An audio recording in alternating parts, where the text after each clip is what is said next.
right, this is the next episode of True Wrestling Fan Discussion, continuing our Monday Night Wars review series. This is going to be round five, October 2nd, 1995. I'm your host, Mike. I'm Frank. Let's get into it. This is round five of the Monday Night Wars.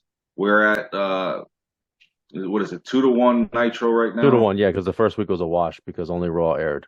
Only Nitro, I'm sorry. Only Nitro aired the first week, so it's 2-1. Well, let's see if Monday Night Raw can tie the score up tonight. If not, it'll be 3-1 or a draw because so far we've been equal on what we say. We know that's eventually going to change. So let's see if tonight is the night it changed.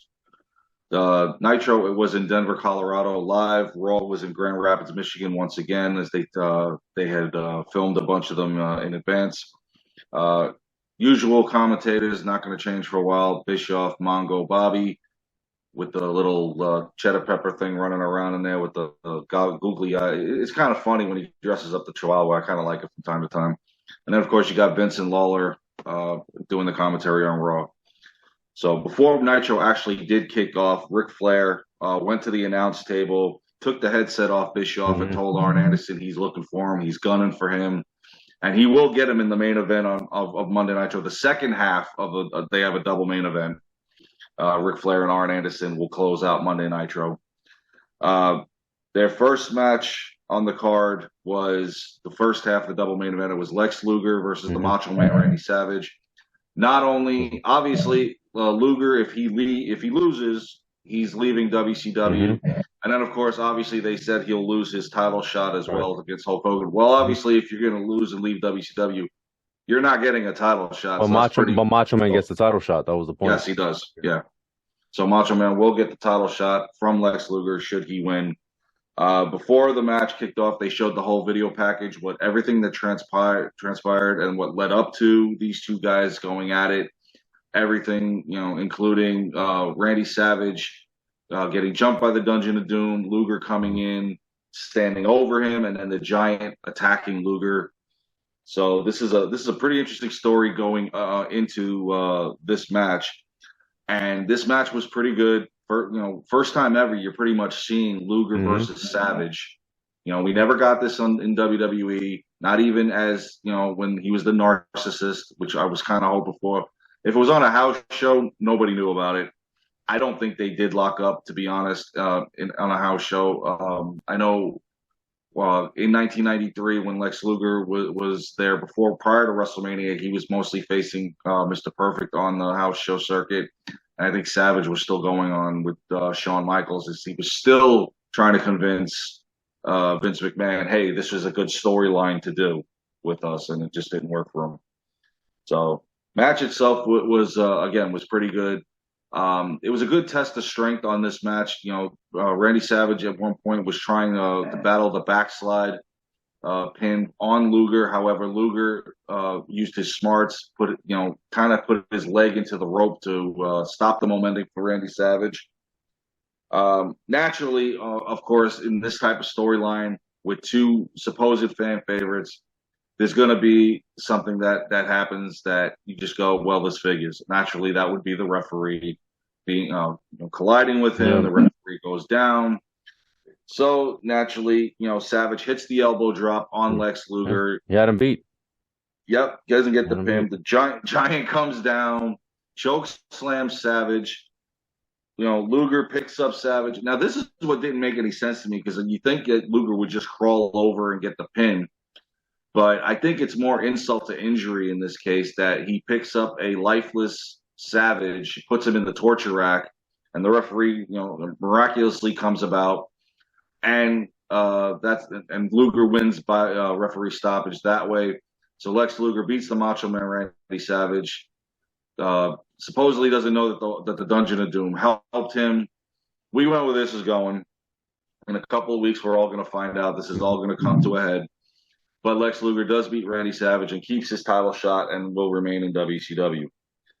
Now, the opening match to Monday Night Raw was, once again, Razor Ramon versus the 1-2-3 Kid in a best 9 out of 18 matches here, because every time the match ended, 1, 2, 3, one more round, one more fight. I didn't understand this. And That's the fine. referee's still going on with It's not it. like it was a 2 out of 3 falls. I don't understand. Like the referee's just going with it. Like, Yeah, and 3 different times Razor beat him. yeah. The first time was just with a cheesy clothesline. So then the referee starts the matchup again on 1, 2, 3 Kid's request. Kid goes off the top rope on commercial, mind you. Razor counters it into a power bomb and gets the pin while they're at commercial. They had to show you it when they came Hmm. back. But why? Because the match was still going because the 1, 2, 3 Kid asked for it to be restarted again. So Tim White restarts the match again. So finally, after 1, 2, 3 Kid can't take any more. Now, meanwhile, during this match, Dean Douglas is King down the Douglas, yeah. aisleway taking notes And because he's then, getting ready for his IC title match yeah, in a and couple weeks against Sean. yeah, I forget which fall it is, but the kid basically like fools him. Like he thinks like he's like everything's fine between us, and I think he tries to roll him up, right? He did It was something. right. It was right after the third It one was the third when one. when, Oh, when he okay, went to okay. shake his hand. Yeah, Yeah, yeah. because the third one, he's going to go for the Razor's Edge, feels bad and just rolls him up in a small package and Right, pins right, right, him. right, right. Goes to shake his hand and Yeah, he tries to roll him up for a pin and right, doesn't right. work. I'm And like, then dude, just he's like, give me the stop. razor's edge. He's like, oh, just give me the razor's edge. And then they mentioned DiBiase too. We all know what happens with DiBiase. Eventually, the 1, 2, 3 Kid joins the corporation. So Yeah, and Razor's looking at the fans like, what am I supposed to do with yeah, him? yeah. He's like the little brother that's annoying Mhm. and stuff. So he hugs him. They finally hug it out. We know this is not the end of this. Unfortunately, this is going to culminate to the following year in our crybaby match, which was awful. But that's for another day. As for right now, the kid just looks really bad, having lost 3 straight falls and keeps asking for it. You're not helping yourself here. So ultimately, Razor Ramon comes away the victor. Now, following the Randy Savage match on Nitro, the next match on the card was Eddie Guerrero versus Dean Malenko. And for whatever reason, Disco Inferno just comes out and decides, I just want to start dancing. Made no Yeah, sense. Disco Fever. Oh my God. And of course, Guerrero's like, he got him out of there. Disco doesn't have any part in this match whatsoever, thank God. Now, for this match, they showed the night before on the main event Guerrero defeating Jushin Thunder Liger in order to get this match with Mhm. Malenko. First time in WCW that these two guys were going at it, and one again, they did not disappoint. This was a pretty good match. Um, the only thing I did not like is these guys are trying to build themselves up with the crowd and whatnot, and you just cut automatically to Jimmy Hart because Hulk Hogan has arrived. Yeah, the world champion is here, ladies and gentlemen. Hogan's getting So out of the hell with what's in the ring. yeah. What's up, Hogan? Hogan's here. So he gets out of the limo. He's got the neck brace, and he's talking about the Hulkamaniacs, and I can't let them down, even if I go out there and I get hurt. Blah blah blah blah blah. Yeah, because he's like the Giants here and he's wrecking house. You should Yeah, see what he did to this is the Macho Savage. Man. Yeah. I'm your friend, but I can't let you do this. Yeah. Whatever. Are you with So, me? Are you against me, oh brother? my God. Yeah, he's with you till Halloween Havoc. Mm-hmm. So, in any event, we get back to the match finally, and it wasn't. It was pretty much just a Guerrero with a roll up pin for the win. And Malenko, after the match, shook Guerrero's hand but demanded another match between them. Guerrero graciously accepted, and that's how that match ends with Eddie Guerrero winning the match. Now, the next segment for Monday Night Raw, which, mind you, this is the night where Vince McMahon is talking about the O.J. Simpson verdict. Oh Would be Jesus in the Christ! next day that You they think he's had their guilty? own poll on the hotline. You know that? Do you Um, know the story behind this though? You know that Vince wanted to get O.J. Simpson for WrestleMania for the yeah, I one remember hearing about that. and the one in Hollywood with '96. Yeah. Yeah, and I don't know what ended up happening. I guess they advised him, man, it's not probably not a good idea. Oh my God. I don't know. He's got the hotline at the end of the night. We'll find out, who you think is if he's guilty or innocent, and of course the verdict will be in tomorrow. Whatever. Um, the next match on the Monday Night Raw was Barry Horowitz versus Hunter Hearst Helmsley. Of course, they showed how Horowitz beat Skip at SummerSlam, thanks in large part to Hakushi. Hmm. If Horowitz won, he got a contract with WWE. That ain't pretty much saying anything. So, and then of course, during this match, and I got to laugh because Vince said that last week's Monday Night Raw was the most watched The most watched ever. ever. Okay. Because if Vince says it, it has to be true. I didn't see it in the ratings, but okay, it's fine. I don't know. I don't think it was because the ratings for that one, it was actually Nitro won it 2.7 to 1.9. Right. So I don't see how it was most watched ever. I don't know. But worldwide, maybe worldwide, maybe I don't know. But I'm just quoting what the man said. He did say that. Yeah. So this really wasn't a match to pretty much watch. This was kind of boring. And then Helmsley with a pedigree and gets the pin on Horowitz when he was trying to build a momentum. Helmsley gets the victory over Horriblewitz. So that's not saying much as far as going one against Nitro here. It's not looking good. So following the Guerrero-Malenko match, Mean Gene was in the ring. He interviewed Hulk Hogan in regards to the Giant. I love this segment. As Hogan leaves the ring and he's all pumped up and he's shaking hands with his fans. Yeah. So a disgruntled old lady throws powder in his face. Now, even live, I knew this was Sullivan, but I love how they're placating, going, "Oh, Heenan's like, it's a disgruntled old lady. She don't like Hulkamania." Kevin Sullivan is beating him down with the cane, and then of course here comes what was it, the Giant and Zodiac, and not only did they shave the mustache of Hulk Hogan, but supposedly they shaved a little bit of his hair. Did you see Zodiac had the scissors? Shades of the barber. Little brother Brudai was back for a minute. To me, Hogan looked weird without the mustache. Well, we were just so used to. We were just so used to. It was iconic, but it was almost. What I didn't understand, I'm like, is this like like the story in the Bible of Samson when they cut the hair? They cut Samson's hair. He loses his strength. Like, is that what happened? Like, they shaved his mustache and then he goes to the dark side after this. Yeah, then he goes to the dark side, Hogan. Yeah, so this was weird, but an interesting storyline to the next chapter. American Males, not to mention they wrenched his neck again. Yeah, that's right. The American Males came out to try to save him. Nasty Boys too, and supposedly there was a tag title match scheduled. Right. But the American Males were just lying there, like it was over. Yeah, Nasty Boys as well. I thought I think Nasty Boys kind of put up a fight, kind of. Yeah, a little bit more than Bagwell and Riggs. Right. But yeah, so they're lying around, and so now once again Hogan's neck's been wrenched. Giant's gotten the better of him. This is where the advertisement came in for Halloween Havoc, if I can get it out, that they will have the monster truck battle. Jesus. And then they'll go from machine back to man as the world title goes on the line. Brother. Oh boy, yeah, brother. So that was actually like I said, it was a good next chapter in the Dungeon. It was fun. This stuff is fun, man. I don't care. It's as corny or campy as it is. It's fun. Right now, as we're doing this, I'm starting to enjoy Nitro just a little bit more. I am. Yeah, absolutely. It's entertaining. It is. But speaking of entertaining, let's go to the next match on Monday Night Raw as we have PG-13. Oh, Lord Jesus. Yeah. The JC Ice and Wolfie D, the USWA Tag Team Champions, facing Al Brown and Sonny Rogers. Yeah, I wonder who's going to win. Yeah, and not to mention, there's a challenge that has been put out to the Smoking Guns for a tag team title match, which will happen in a couple of weeks. Unfortunately. Yes.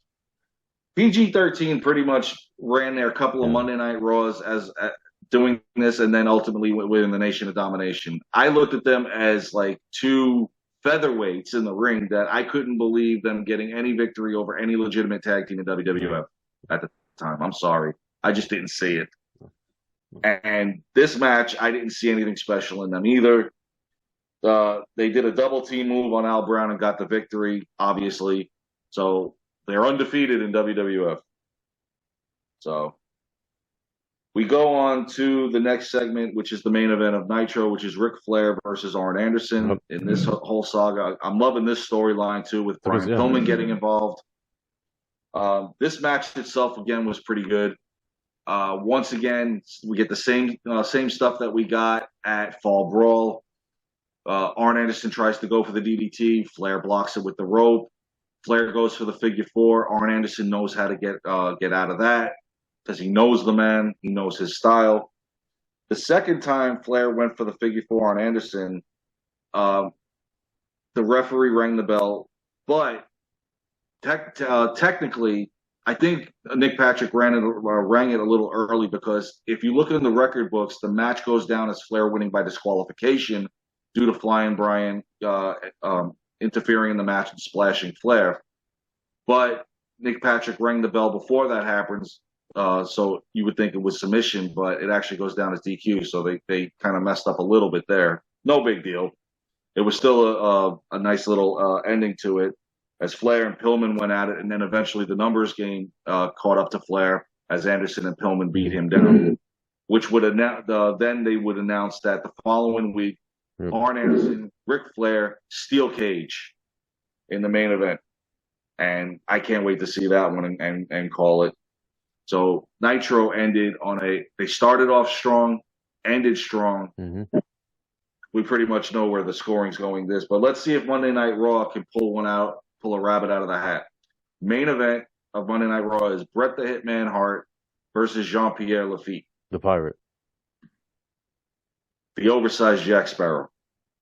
I hate to say this, but not even Bret Hart in this match could pull out, impressing me over Nitro, unfortunately. It's just a dumb storyline. It really was. And, I mean, the match itself wasn't bad. It was fine. Lawler trying to get involved made it a little bit more interesting. Yeah, I know, but I was just, at this point, I'm done. I don't want to see Bret and Lawler anymore at this point. I'm just tired. No, I don't want to see Bret in any cheesy storylines either. Because when I watch this, like, I mean, we're supposed to be reviewing, like, what happened this night as it happened in terms of, like, how was the show. But I can't help but think about that feud and how at 95 I was just so sick and tired of seeing after they already did it in 93. Yeah, it was enough.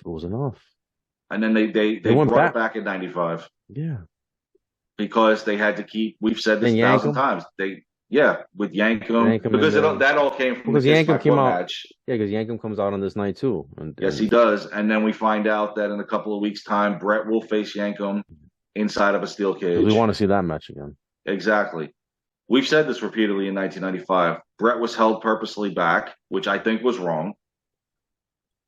And I was never so more happy to hear that he would get the winner of the Bulldog Diesel match. And I'm like, finally, the man is not wasting his time in the ring here with garbage. But I mean, I guess Jean-Pierre Lafitte is garbage. Hakushi's the only one I agree with. No, that was a good match, with him and Hakushi. Yeah, it just. But Lafitte was trash. Yeah. So Bret won by submission, naturally, because Lafitte's not beating Bret Hart.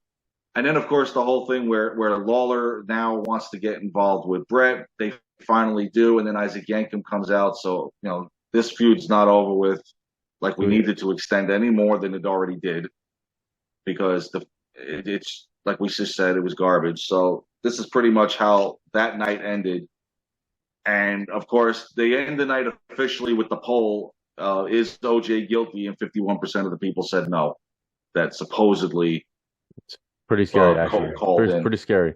They also had the announcement of the following week was the six-man tag match. And they had some commentary from the guys. Diesel, Shawn, and The Undertaker versus Owen Hart, Yokozuna, and the British Bulldog. They spoke, they gave some interviews before. I'm looking forward to that match with them teaming up. A lot of star power, yeah. Oh yeah, because you see Shawn and Taker, their history, what's going forward with Diesel and Taker as well. So this is going to be a real interesting match. Unfortunately, that's not the main event of the following Raw. I'm not going to give that away. Tune into the next episode for that. Okay, so we've analyzed both Raw and Nitro of this night. Now the ratings were a split. It was 2.5, 2.5, clear across the board this night. Yep. Your verdict? Going Nitro. Nitro was the more interesting show. More action-packed, double main event. The storylines that are continuing, going into Halloween Havoc, and obviously with Hogan, the Flair and Arn saga continuing. And what's hurting Raw so far is that we're watching these episodes, the jobber matches. Like they shouldn't have these jobber matches in there. It's kind of taken away from the overall quality of the show. It really is. So 3-1. And the fact that your champion, ever since we've done this, has won. He hasn't wrestled on Monday Night Raw since we started this, and only has made 1 or maybe 2 appearances. So the guy running your company at this point is not even on your show. So imagine if he's on there, does the ratings change? Yeah. So 3-1. 3-1 Nitro. All right. So, all right. Well, that's our episode. Please like, comment, share, subscribe. We'll see you guys soon. Take care.